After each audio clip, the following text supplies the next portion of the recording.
Alright guys, so nanapunta diri sa to ang kunting kaalaman about this garden plant nga tong ginatawag na to nga kandiri money maker. Tighimo daw kwarta kay money maker.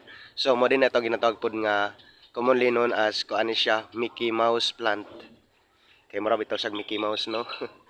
Mickey Mouse plant or nasa scientific name nga Ochna cerulata, OCHNASERRULATA.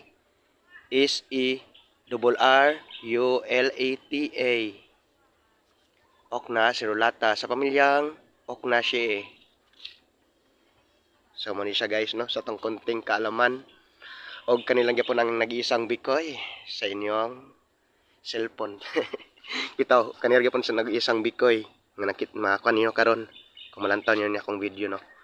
Vicso naman rohan og pwede din ko niyo i-subscribe Mr. Vicso naman ron official sa akong YouTube channel. Thank you for watching.